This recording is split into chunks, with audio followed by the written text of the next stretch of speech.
Dobrý den, mé jméno je Jan Šponar a vítám vás u podcastu společnosti Dachstar, která nabízí ty nejlepší schody i střešní okna. V dnešní epizodě bychom vám rádi představili dodavatele střešních oken Dakea a proto je mi velkou ctí, že dnes zde mohu přivítat zástupce již zmíněné společnosti Dakea Petra Jelínka. Petře, ahoj. Ahoj, ahoj. A v neposlední řadě také specialistu v oboru montáže střešních oken Marka Sehnala. Ahoj, Marku. Ahoj. Já bych se vás na úvod rád zeptal, nejprve tebe, Petře, jaká je náplň tvojí práce, protože nás pravděpodobně poslouchají lidi, kteří nejsou do problematiky střešních oken tak zasvěcení jako ty. Co je náplň tvojí práce a jak bys jim teoreticky mohl pomoct v tom jim splnit sen o novém střešním okně? V podstatě mojí náplní práce je, jak říkáš, ulehčit těm lidem ten rozhodovací proces. To znamená, pomáhám jim při tom rozhodovacím procesu, říkám jim, na co si mají dát pozor, jak při výběru oken postupovat.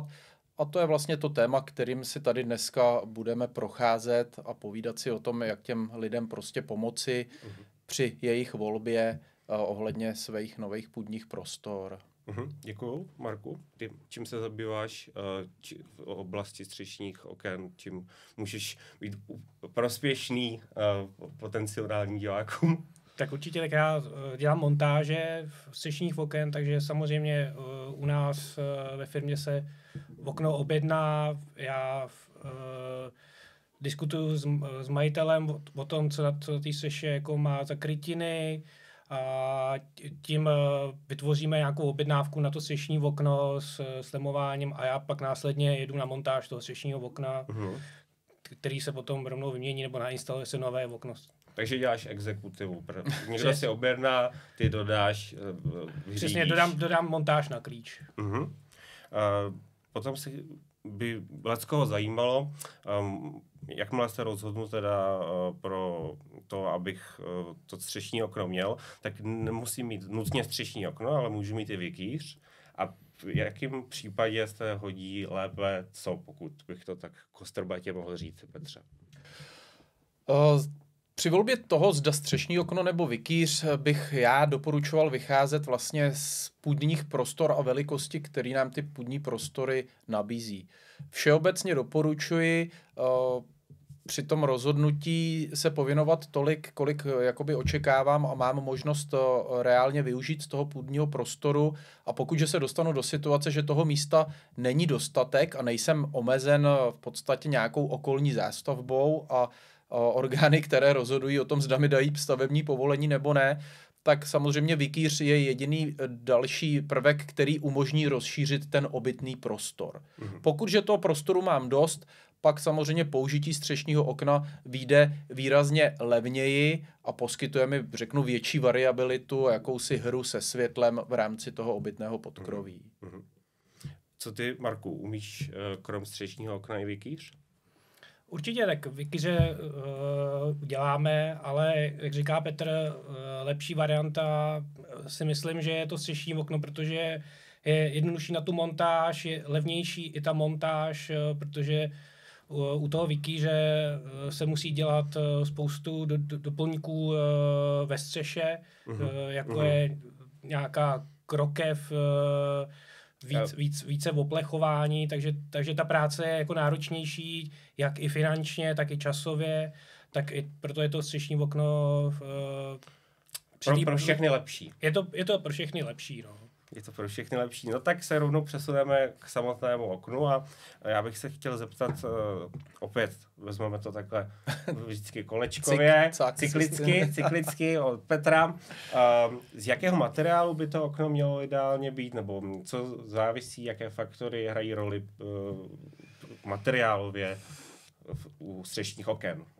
Technologicky dneska vlastně střešní okna jsou vyráběna ve dvou materiálech. Buď to je to dřevo, jako řeknu původní materiál, který nabízí v podstatě nějaký přirozený přírodní vzhled.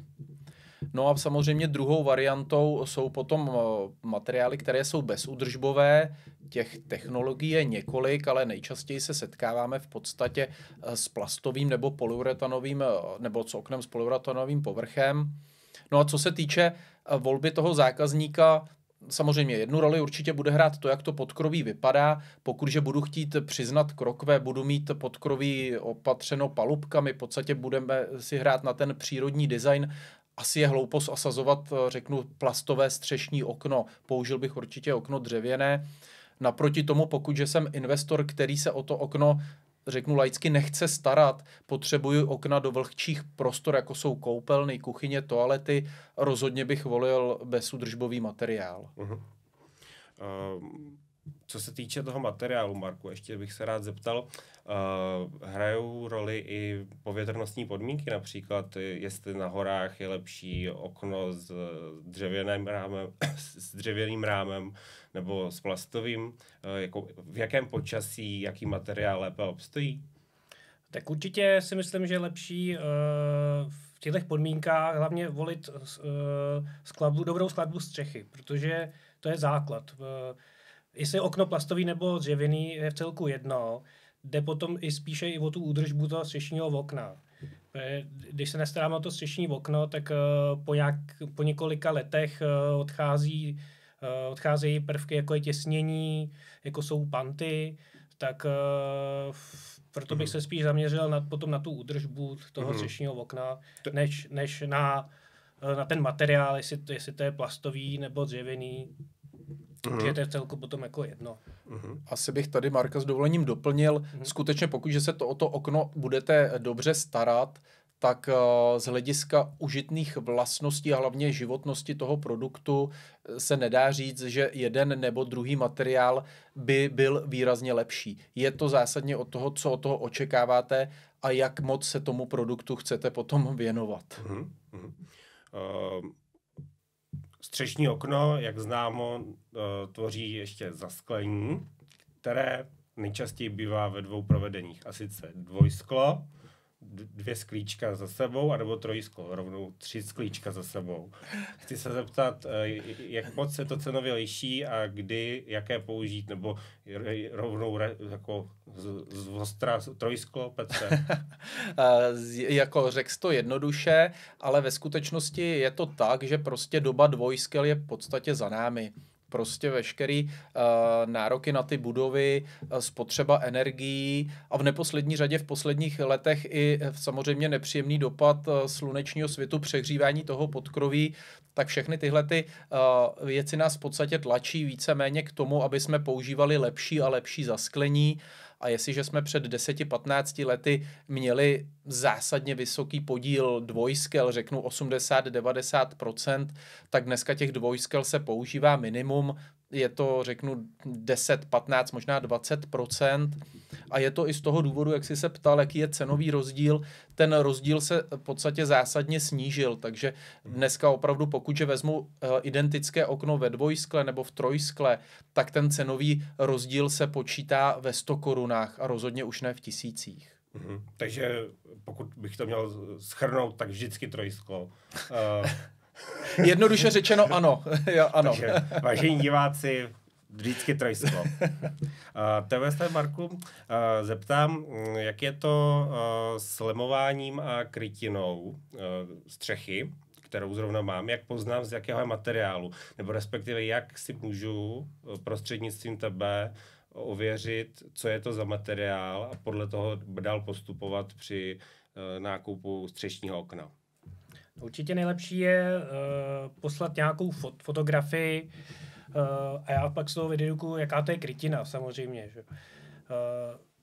Ideální by bylo po nějakém telefonickém rozhovoru se sejít rovnou na tom místě a celý si to projít a říct si, jaký druh lemování bude potřeba na tu krytinu a tím potom vyřešíme. Takže prostě tě kontaktovat a ty tam Určitě. osobně zajedeš, domluvíte si Osobně termín. zajedu, domluvíme jak montáž, cenu, okna. Předpokládám, že se to špatně komunikuje po telefonu, tyhle ty věci, že tam musíš fyzicky být vedle toho člověka, že se to i líp vysvětluje, po případě navnímá, tak aby nedošlo ke zkreslení, jak to může u fotek, když je třeba špatný světlo nastat. Takže nejlepší je prostě tam zajet osobně, domluvit se. Zajet osobně, zaměřit hlavně ty okna, aby byl správný rozměr. Když se třeba dělá výměna střešního okna, tak potřebujeme mít přesný rozměr toho okna, který tam je ve střeše, aby přesně padlo na to místo, jak má. Teď taková otázka do pléna. Petře, Marku, kdo se první bere, co je lepší v případě, že nechci jedno střešní okno, ale chci jich víc, tak mám jich opravdu koupit víc, nebo mám koupit jedno větší, než by bylo to jedno menší, když to řeknu tak jako složitě. Já Marka předběhnu tady malinko. Musíme si uvědomit, že proto, aby jsme měli nějakou ideální světelnou pohodu v té podkrovní místnosti, musíme v podstatě vědět zaprvé, k čemu tu místnost chceme používat. Rozhodně asi větší nároky na světlo budou v místnostech, jako jsou dětské pokoje, pracovny. Asi takový tlak na množství světla nebude například v ložnicích nebo já nevím, v nějaké šatně, kde v podstatě jsme velice krátkou dobu. Když přijdu k tomu dotazu, ty faktory, které ovlivňují množství světla, je rozhodně teda velikost prosklené plochy. Samozřejmě musíme si uvědomit, že vždycky řeknu třeba 2 menší střešní okna o stejné prosklené ploše, jako je jedno střešní okno, rozvedou to světlo po té místnosti lépe. Takže to je taková, řeknu, laické doporučení. No a samozřejmě potom v neposlední řadě bude záviset i na orientaci té místnosti. Pokud budeme mít většinu nebo možnost instalovat okna pouze třeba na severní stranu, která bude nejméně osvícená, je logické, že těch oken budeme muset použít trošku víc nebo větší okno, než na jižní stranu, kde to osvícení samozřejmě bude, řeknu, větší. V neposlední řadě ale musíme zvažovat i to, že samozřejmě okna sebou přináší i přehřívání toho podkroví, takže je třeba na to koukat i z toho, aby jsme zase nedošli do toho extrému, že prostě budeme mít celou prosklenou střechu, což asi nějaké té příjemné pohodě v tom podkroví by v létě příliš neprospělo. Marku, ještě jsem se tě chtěl zeptat, jaké možnosti ovládání dneska Dacia nabízí vlastně? Tak Dacia nabízí ovládání střešního okna ve spodní části. Využívá se to v nějakých... nebo nevyužívá, ale instaluje se to v nějakých výškách rozmezí od nějakého metru až do metru 40 podle velikosti té osoby, nebo v těch osobách, co je v rodinách, že může být někdo menší, někdo může být vyšší, takže se to dává do nějakého středu, aby z toho okna bylo vidět pro všechny osoby, aby bylo komfortní. A takže předpokládám, že to spodní otvírání je z toho důvodu, aby na něj právě, jak naznačuješ, všichni dosáhli. Že dolů šáhne každej, nahoru tak. Už málo kdo. Přesně tak. Jako, jak říkám, kdyby byla menší osoba, to okno bylo postavené více výš na té střeše, tak jako nahoře bude mít potom problém jako s otvíráním a museli by se dokupovat nějaké doplňky. Ohledně... To jsem rád, že to zmiňuješ. Petře, chtěl jsem se tě zeptat na doplňky střešních oken Dacia. Vím, že se prodávají moskytiéry a zastínění určitého typu, jak tyhle věci fungují. V podstatě ty doplňky my dělíme do takových 2 kategorií. Ta kategorie, která bude zajímat trochu víc Marka při montáži, je vlastně systém montážních doplňků. To jsou speciální montážní folie a zateplovací límce, který vlastně montážníkům pomohou urychlit a zdokonalit montáž, ale to toho koncového zákazníka tolik nezajímá, bere to v podstatě v jakémsi balíčku. To, co ho určitě bude zajímat, je, jak si zpříjemnit pobyt v tom podkroví. Představme si takovou běžnou situaci, že někdo dělá třeba na směny, přijde po noční v 6-7 hodin ráno domů a potřebuje si 100% zatemnit, takže jsou tady třeba zcela zatemňující rolety. Určitě tam jsou zajímavé markízy, které pomáhají třeba v tom letním horkém období výrazně snížit prostup té tepelné složky, stejně tak jako předokenní solární rolety. Takže je vždycky dobré při volbě toho doplňku si říct, co chceme eliminovat v té místnosti. Za nám vadí světlo, teplo. Samozřejmě že budeme v regionech, kde třeba nás obtěžuje hmyz, máme sítě proti hmyzu, takže ten systém je poměrně variabilní a je dopředu dobré té realizační firmě říci, pro jaké účely ty místnosti mají sloužit, z čeho bych měl potenciální obavu a podle toho si potom naspecifikovat ty případné doplňky.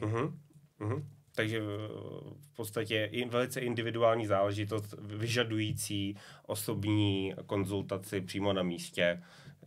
Tak. Jakožto velice individuální záležitost a ne levná, má jí střešní okna i určitou záruku, na což bych se asi jako zástupce DAKY zeptal tebe, Petře, jak je to s zárukou? Ta záruka je v podstatě dána produktu jako takovému, takže my nezohledňujeme ani tak toho, kdo to montuje. Samozřejmě musí to okno být namontováno podle přesných norem a montážních návodů. Nicméně DAKYA standardně nabízí záruku 10 let s možností prodloužení o dalších 10 let. A tu možnost mají v ruce právě montážníci, kteří přes speciální aplikaci vlastně registrací toho produktu a svým know-how a garancí správné montáže vlastně garantují tomu zákazníkovi tu prodlouženou montáž. Hezké na tom je, že prodlouženou záruku. To, co je na tom příjemné, je to, že ta záruka je daná na tu konkrétní nemovitost, ne na tu osobu, takže když se někdo rozhodne prodat tu nemovitost třeba po 5 letech, tak ta záruka je přenositelná, takže vlastně může ten objekt prodat s tím, že ještě posouvá dalších 15 let záruku na ta střešní okna. Takže 20 let. Ano, celkově je to 20 let, ta okna jsou u nás v systému registrována a jsme schopni si dohledat vlastně podle výrobních kódů, to je každé konkrétní okno. Pokud se nenastane vyloženě nějaká živelná katastrofa a to okno nějakým způsobem mám, tak se o něj taky musím starat. A mě by, Marku, zajímalo, jak často se o to okno je zapotřebí starat. Tak ideálně by bylo se o to okno starat každý rok. Průběžně a minimálně třeba jednou za rok promazávat gumy, které jsou obvodem nebo na obvodu toho rámu, protože samozřejmě guma se zašpiní, pak spuchří a pak začne pak může začít propouštět vodu nebo vlhkost. Dále, co na těch oknech se dá dělat, je promazávání pantů. A to doporučuji tak jednou za 5 let promazávat speciální vazelínou, která je určená na tenhle produkt. To je ta základní údržba, na kterou by člověk měl dbát, aby mu ty okna vydržely co nejdelší dobu.